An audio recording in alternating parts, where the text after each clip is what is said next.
अक्षर अक्षर हमें सिखाते हैं, शब्द शब्द का अर्थ बताते हैं, कभी प्यार से तो कभी डांट से हमें जीना वो सिखाते हैं। नमस्कार, आप देख रहे हैं जेके चैनल और मैं हूं आपके साथ तनदीप कौर। और आज टीचर्स डे है और टीचर्स डे के उपलक्ष्य पर हम आपको टीचर के साथ ना मिलवाएं, ऐसा कभी हो नहीं सकता। वो भी उन टीचर के साथ जिन्हें प्रेसिडेंट ऑफ इंडिया ने बेस्ट टीचर का अवार्ड जो है वो दिया है, यानी कि जम्मू के रियासी से अगर बात करें, वहाँ के ये रहने वाले हैं। हमारे साथ संजीव कुमार शर्मा हमारे साथ हैं, जिन्हें प्रेसिडेंट ऑफ इंडिया ने बेस्ट टीचर का अवार्ड जो है वो दिया है 2021। और इस उपलक्ष्य पर ये हमारे साथ यहाँ पर मौजूद हो। इतनी खुशी की बात है कि बेस्ट टीचर का अवार्ड जो है जम्मू के रियासी से एक हम यूँ कहें टीचर को जो है मिला है। और इनकी पूरी जर्नी के बारे में हम जानेंगे, लेकिन उससे पहले इस टीचर्स डे के उपलक्ष्य पर सभी टीचर्स को मेरी तरफ से हार्दिक शुभकामनाएं। और सर, आपको भी हैप्पी टीचर्स डे। और सबसे पहले तो कंग्रेचुलेशन सर। धन्यवाद मैम, धन्यवाद। सर, सबसे पहले तो मैं यही जानना चाहूँगी, आपकी जर्नी को लेकर हम बाद में बात करेंगे। सबसे पहले मैं जानना चाहूँगी कि जब आपको सम्मानित किया गया बेस्ट टीचर का अवार्ड, तो अगर आपके स्टूडेंट्स की बात करें तो उनका किस तरह से रिएक्शन था? जो मेरे स्टूडेंट हैं मैम, वो काफ़ी खुश हैं, क्योंकि ये जो अवार्ड मिला है, इनमें मेरे स्टूडेंट्स का, सोसाइटी का और जो शिक्षकगण मेरे साथ जुड़े थे उनका बहुत योगदान है। और उनकी ये मेहनत रंग लाई है, उनके आशीर्वाद से ये मुझे अवार्ड मिला है। तो हमने तो कभी ये सोचा नहीं था। तो we all are very happy ma'am. Sir, किस तरह का इस वक्त आप फील कर रहे हैं कि बेस्ट टीचर का अवार्ड जो है प्रेसिडेंट ऑफ इंडिया की तरफ से जो है आपको इस वक्त मिला है? मैं काफ़ी एनकरेज्ड और ब्लेस्ड फील कर रहा हूँ, क्योंकि जितनी भी टीचिंग फ्रेटर्निटी है हमारी जम्मू कश्मीर की, वो मुझे फ़ोन कर रहे हैं, ख़ास तौर से डिस्ट्रिक्ट रियासी से और जोन पौनी से, जहाँ से मैं बिलोंग करता हूँ। और मैं सबका आशीर्वाद पाकर बहुत ही ब्लेस्ड और एनकरेज फील कर रहा हूँ मैं। वहीं पर इतनी अच्छी बात है और एक बार फिर से सर आपको कंग्रेचुलेशन, इस अवार्ड जो है आपको मिला है। वहीं पर सर आपकी जर्नी की शुरुआत करते हैं, किस तरह से आपकी जर्नी रही, कितना मुश्किल रहा? क्योंकि अक्सर अगर देखा जाए स्टूडेंट्स और टीचर्स की बात करते हैं, तो जब एक टीचर जो है बच्चों को पढ़ाते हैं स्कूल में, तो उस समय पर बच्चों के सामने जो छवि होती है टीचर की, वो कुछ और ही होती है। और पर एक टीचर ही बता सकते हैं कि उसकी जर्नी किस तरह से रही है, वो किस तरह से इस टीचिंग लाइन तक जो है पहुँच पाया है। मैं 2009 में मुझे इस शिक्षा के पवित्र पेशे में सौभाग्य प्राप्त हुआ कि मैं यहाँ अपनी सेवाएं दूं। दूर दराज का हमारा हाई स्कूल कुंड खनियाड़ी जोन पौनी के अंतर्गत ये पढ़ता था। यहाँ पर मैंने 6 साल काम किया है और यहाँ काम करने के साथ साथ बच्चों में जो है खेल कूद को बढ़ाना, वो भी मेरी प्राथमिकता रही है। साइंस टीचर मैं रहा हूँ वहाँ पे, और मेरी कोशिश रही है कि बच्चों में को करिकुलर एक्टिविटीज़ उनको भी जो है उनको निखारा जाए बच्चों में। और आपने बोला कि जैसे बच्चे जो हैं वो काफ़ी खुश रहते हैं मेरे से, क्योंकि वो ज़माना चला गया कि जब बच्चे टीचर को देख के डरते थे। आज जो नई पेडागॉजी है हमारी, हम खेल खेल में जॉयफुल लर्निंग करवाते हैं और बच्चों के साथ हमारा बड़ा एक दोस्ताना व्यवहार होता है। बच्चों का मैं गुरु भी हूँ, गाइड भी हूँ और फ्रेंड भी हूँ। ये तो बहुत ही अच्छी बात है, क्योंकि जब तक आप बच्चों के साथ इस तरह से बिहेव नहीं कर पाएंगे, यानी कि उनके साथ फ्रैंकली नहीं हो पाएंगे, समझाने का तरीके को थोड़ा बदलना पड़ता है और तभी बच्चे जो हैं समझ पाते हैं। क्योंकि पुराने समय के टीचर्स की बात करें तो सर उस समय बहुत डर जो है बच्चों के अंदर रहता था। टीचर्स को देखते ही वो भागते थे, जिस तरह से आपने बताया। और अब के अगर टीचर्स की बात करें, ऐसी बहुत सारी चीज़ें हैं जो हमें देखने को मिल रही हैं टीचर्स के लिए, लेकिन ऐसा नहीं है कि हर एक टीचर जो है एक जैसे हैं। वहीं पर कुछ बहुत सारी बातें हमें टीचर्स के खिलाफ सुनने को मिलती हैं। वहीं बहुत सारी ऐसे टीचर्स अभी भी यहाँ पर हैं जो कि दूर दराज तक पैदल जाकर टीचर जो है बच्चों को पढ़ाने जाते हैं। उसमें से अगर आपकी बात करें तो आपके भी हमने इसी तरह से सुना है कि आप जिस तरह से गाँव में जाके पढ़ाया है, और वहाँ की अगर हम बिल्डिंग की बात करें तो पूरा आपने जोर लगाया कि बच्चों को जो है उचित शिक्षा दे सके। इतना नहीं, जिस तरह से आपने खेलों के बारे में बताया, तो उसके बारे में भी थोड़ी जानकारी। तो जैसे मैं आपको बता रहा था, 6 साल मैंने गवर्नमेंट हाई स्कूल कुंड खनियाड़ी में काम किया। 2 साल मुझे गवर्नमेंट मिडिल स्कूल लैड में काम करने का मौका मिला।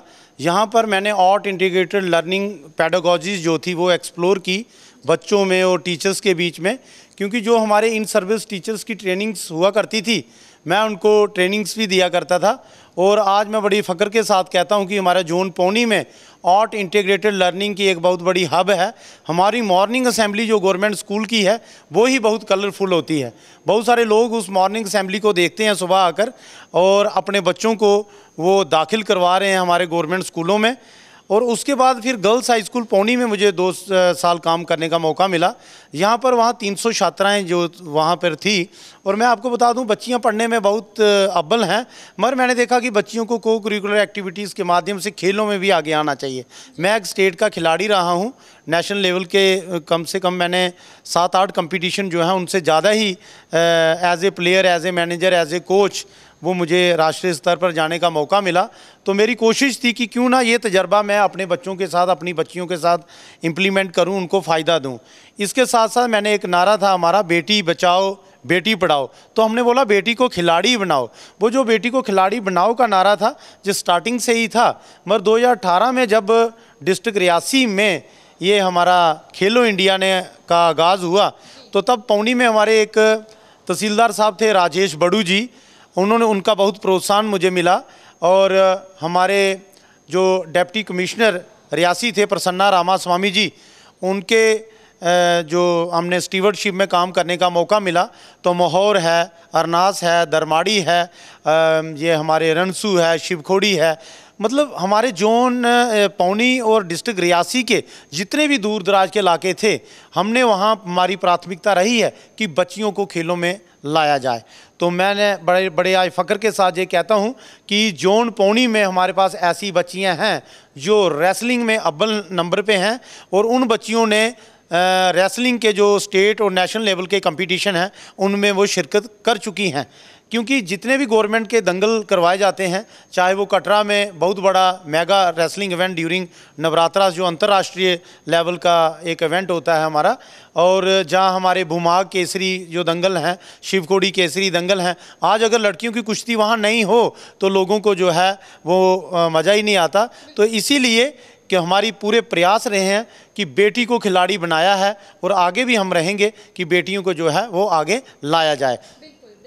ये बात तो बिल्कुल सही कि जिस तरह से इन्होंने बेटियों के लिए भी इतनी कोशिश की है। और बेटियों की अगर हम बात करते हैं तो जिस तरह से बता रहे हैं कि कुश्ती में भी बेटियां जो हैं आगे हैं और पूरी कोशिश की जा रही है कि बेटियों को भी आगे लाया जाए। सर, एक सवाल मेरा आपसे ये रहेगा, जिस तरह से देखा जाए कि आपने कहा कि देखा कि बच्चे जो हैं पढ़ाई के साथ साथ अगर खेलों की बात करें तो उससे कहीं ना कहीं दूर नज़र आ रहे थे, वहीं पर कितना ज़रूरी है कि अगर एक बच्चा पढ़ाई कर रहा है तो उसके साथ साथ वो खेल में भी उतनी ही रुचि दिखाए, क्योंकि अगर वो खेल की तरफ रुचि नहीं दिखाता तो पढ़ाई से भी हो सकता है कि बच्चे पर ज़्यादा जो है स्ट्रेस जो है वो पड़ता हुआ नज़र आए, या फिर वो ज़्यादा अलग ही टाइप का बिहेवियर जो है उनका होने लगता है। तो क्या ऐसा कुछ होता है? Sports are the integral part of education. Sports बहुत ज़रूरी है क्योंकि स्पोर्ट्स जो है वो स्टूडेंट्स की एनर्जी को चैनलाइज करता है और उसको कैरियर प्रोस्पेक्टस भी यहाँ मिलते हैं, पहचान मिलती है। आज स्पोर्ट्स की वजह से आपने देखा कि ओलंपिक लेवल पे जो हमारी बच्चियों ने, जहाँ हमारे जो नौजवान हैं उन्होंने वहाँ इतना अच्छा प्रदर्शन किया है, तो सरकार ने उनको अच्छे इनामात भी दिए हैं और नौकरी भी दी है और शान शौकत भी दी है। हमारी भी यही कोशिश रहती है कि ग्रामीण बच्चे जो हैं फिज़िकल वेलबींग बहुत अच्छी है उनकी, वेल बिल्ट होते हैं, खुराक बड़ी अच्छी खा रहे हैं वो, और दूसरा उनका बेसिक्स बहुत अच्छा है। तो उन बच्चों को सिर्फ गाइडेंस की ज़रूरत है, सिर्फ वो कुश्ती में ही आगे नहीं बढ़ सकते, वो एथलेटिक्स में आगे जा सकते हैं, वो और भी जो हमारी गेम्स हैं उसमें भी हमारे बच्चे जो हैं वो बढ़ सकते हैं, प्रोवाइडेड कि उनको एक सही दिशा चाहिए। और शिक्षक जो है उसका अहम रोल होता है कि बच्चों को एक नई राह और दिशा देना। वहीं पर अगर बात करें कि अगर जब बच्चे को स्कूल में डाला जाता है तो बच्चों से जब पूछा जाए सर कि आप क्या बनना चाहते हैं, तो उनके मुंह पर एक ही बात जो है उनके ज़ुबान पे आती है कि हम टीचर बनना चाहते हैं। तो तब से वो टीचर बनने की आस जो है उनके अंदर होती है। और ऐसे अगर हम यूँ बात करें कि उनकी छवि जो है वो किस तरह से टीचर जो है मेनटेन करती है, फिर हम ये चाहेंगे कि आप हम सबके सामने कुछ इस तरह का अपना कोई किस्सा जो है वो हमारे साथ रखें जो आपके जीवन जो है बदला हो, या फिर आपने उससे बहुत कुछ सीखने को मिला हो। आप देखिए ma'am, teaching is the crown of all professions. Teaching जो है हमारा एक बहुत ही पवित्र पेशा है, साधु संतों ऋषि मुनियों का पेशा है। टीचर्स जो हैं हमारे उन्होंने भगवान को भी पढ़ाया है। श्री कृष्णा के जो गुरु जी हैं, गुरु सांदीपनी, राम जी के भी गुरु हुए हैं, द्रोणाचार्य हैं। तो ऐसे ऐसे जो नाम हैं जब शिक्षक के साथ जोड़े जाते हैं तो उनसे मैं बोलूँगा कि एक नई दिशा हमें मिलती है। मैं यहाँ भी ये एक जोड़ना चाहूँगा कि मैं शिक्षक बाय चॉइस हूँ, बाय चांस नहीं हूँ। और बड़ी बात ये है कि ये शिक्षक जो हम ये काम कर रहे हैं, शिक्षक के पेशे में मैं हूँ, और हमारी पूरी कोशिश रहती है कि बच्चों को सही राह दिखाई जाए। और बड़ी बात यह है कि मेरे अपने बच्चे वो भी गवर्नमेंट स्कूल का ही एक हिस्सा हैं। मेरा बेटा जो है वो 4th क्लास में है, मेरे ही स्कूल में पढ़ रहा है। क्योंकि आपने जैसे बात की दूर दराज स्कूल का चयन करना, वो क्योंकि जो दूर दराज का स्कूल था, यहाँ मैंने खुद वॉलंटरली जो है अपनी वहाँ पोस्टिंग ली। वो क्या था कि मैम 2019 में बैक टू विलेज एक प्रोग्राम था, गवर्नमेंट ऑफ जम्मू कश्मीर का एक इनिशिएटिव था कि गांव में जाना। तो मैंने देखा कि गांव में जाना चाहिए, दूर दराज के इलाके जो हैं उनमें हमें जाना चाहिए। क्यों जाना चाहिए उन इलाकों में? क्योंकि वहाँ बड़ी डिप्राइव्ड सेक्शंस हैं जहाँ तक गवर्नमेंट की स्कीम्स जो है नहीं पहुँच पाती हैं, और कुछ चैलेंजेस भी होती हैं। वहाँ हमारे जैसे शिक्षक भाई वहाँ पहुँचते हैं तो कहीं सोसाइटी का असहयोग है, कहीं मौसम की चुनौतियाँ हैं, कहीं जंगली जानवर हैं, कहीं रास्ते नहीं हैं। तो जिस स्कूल में मैंने ये पोस्टिंग ली है, जम्मू से 4.5-5 घंटे का यहाँ मुझे लग रहा है गाड़ी का रास्ता है, और इस समय भी वहाँ हम अब जाते हैं पैदल तो 2 से 2.5 घंटे पैदल रखते हैं। 2019 में जब मैंने वहाँ ज्वाइन किया था तो मुझे यहाँ 4 घंटे जो है वो पैदल लगे थे। और जब मैं इस स्कूल में ज्वाइन किया था, मैंने खुद गैंती बेलचा लेकर स्कूल की बिल्डिंग को बचाना, उसको रेनोवेट करना, लोगों को शामिल करना, क्योंकि ये एक दिन का काम तो है नहीं। इसमें कम से कम मैं कहा लगातार मुझे 2 साल लगे हैं। और इस काम में मेरे बच्चों का बहुत बड़ा सहयोग रहा है, क्योंकि वो पल पल मेरे सामने रहे हैं, मेरे साथ रहे हैं। मेरी बीवी मेरे सामने रही है, और उससे क्या हुआ है, मेरा बल जो है मुझे प्राप्त हुआ है, जिससे मुझे अपने घर की चिंता नहीं थी। हम वहीं बैठे, और लॉकडाउन के दौरान हमने बहुत वहाँ काम करने की कोशिश की है कि बच्चों की लर्निंग जो है वो अफेक्ट ना हो। क्योंकि गरीब लोग हैं, उनके पास मोबाइल फैसिलिटी नहीं है। जब उनके पास मोबाइल फैसिलिटी नहीं है तो जितने भी डायरेक्टरेट के इनिशिएटिव्स थे, मुझे वो बच्चों में ट्रांसफ़र सोसाइटी में करने थे।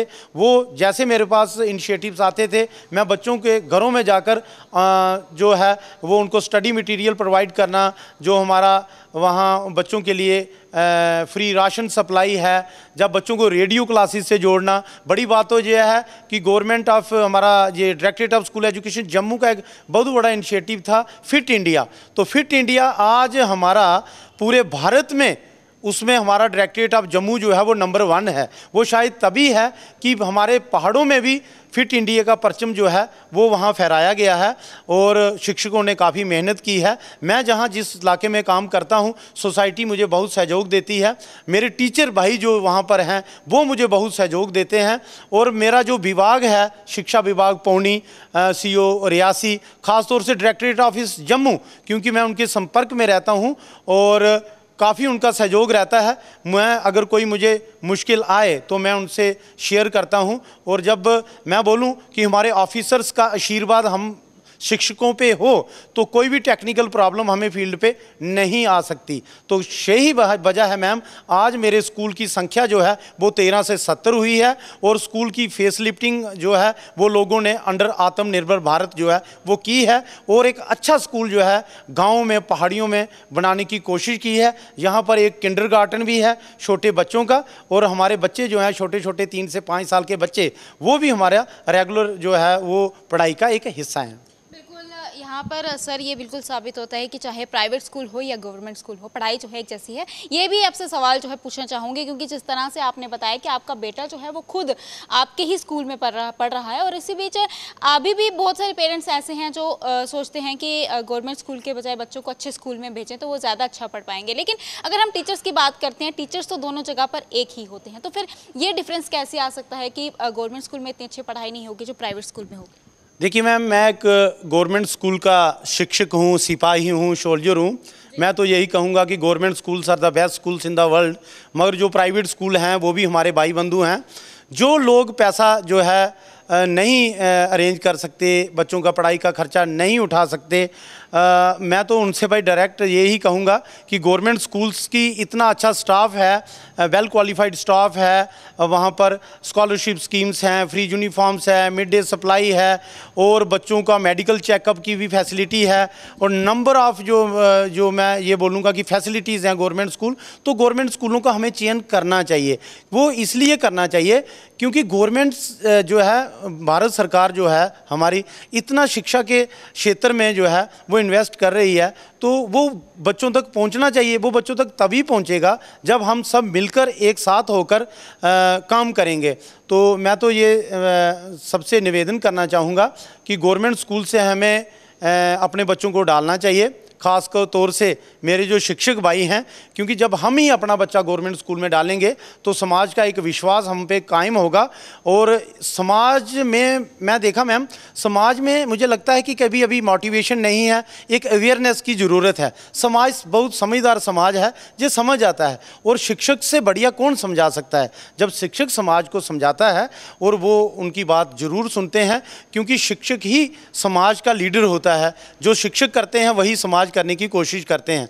तो हम एक बात है, एक प्रयास करने की ज़रूरत है। अगर हम ये छोटा सा प्रयास करेंगे तो ज़रूर जो है हमें जो हमारे एम्स एंड ऑब्जेक्टिव्स हैं भारत सरकार के, वो पूरे होंगे। बिल्कुल सर, आखिरी सवाल आपसे ये रहेगा, जिस तरह से कोविड-19 चल रहा है और इस कोविड-19 में अब हर जगह पर ऑनलाइन क्लासेस चल रही हैं, लेकिन अगर हम जब ऑनलाइन क्लासेस नहीं थी, बच्चे स्कूल जाते थे और बच्चों को भी समझ में आता था कि एक टीचर्स का महत्व क्या है, क्या टीचर हमारे लिए क्या इंपॉर्टेंट रखते हैं।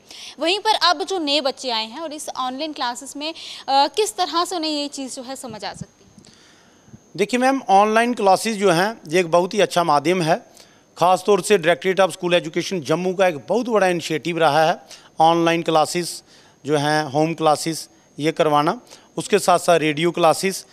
और बच्चे बेशक घर में बैठे हैं, हमारे शिक्षा विभाग की पूरी कोशिश रही है कि बच्चों की ऑलराउंड डेवलपमेंट हो, चाहे उनकी फ़िज़िकल डेवलपमेंट है, चाहे उनकी एकेडमिक साइड की डेवलपमेंट है। नंबर ऑफ़ एक्टिविटीज़ जो हैं वो डेली जो हैं वो करवाई जा रही हैं। और जहाँ पर ऑनलाइन फैसिलिटी नहीं है मैम, वहाँ भी हमारे शिक्षक एक दिन रात कड़े प्रयास कर रहे हैं, क्योंकि हमारे इस समय कम्युनिटी क्लासेस जो हैं वो ऑन हैं। कम्युनिटी क्लासेस मींस बच्चे समाज में यहाँ बैठे हैं, मीडियोज़ में उनको काम देना है और उन बच्चों के साथ जुड़े रहना है, उनको जो लर्निंग है उसको एनहेंस करना है। तो इसमें मैं कहूँगा कि दूर दराज के इलाकों में भी जो हमारे शिक्षक बैठे हैं वो दिन रात जो है वो काम कर रहे हैं, शिक्षा विभाग के जो ऑर्डर्स हैं उसको पूरा करने की कोशिश कर रहे हैं। एक बार फिर से आपको हार्दिक शुभकामनाएं। जिस तरह से आज इन्हें प्रेसिडेंट ऑफ इंडिया ने सम्मानित किया है, बेस्ट टीचर का अवार्ड जो है इन्हें मिला है। वहीं पर अभी भी हमारे जम्मू कश्मीर में अगर बात करें तो ऐसे बहुत सारे टीचर्स हैं जो कि यही सोचते हैं कि बच्चों की पढ़ाई कितनी इंपॉर्टेंट है और बच्चों को किस तरह से हमने पढ़ाना है, किस तरह से सब मैनेज करना है, वो यहाँ पर पूरी जो सोच है अभी भी इन टीचर्स में है। वहीं पर आज हमारे साथ संजीव कुमार शर्मा हमारे साथ थे, जिनसे आज प्रेसिडेंट ऑफ इंडिया ने सम्मानित किया है, बेस्ट टीचर का अवार्ड इन्हें दिया है। और बहुत ही खुशी की बात है, गर्व की बात है कि जम्मू के रियासी के रहने वाले हैं और यहाँ से भी एक अवार्ड जो है इन्हें। इसी के साथ एक बार फिर से सभी टीचर्स को टीचर्स की हार्दिक शुभकामनाएं और मुझे दीजिएगा इजाज़त। नमस्कार।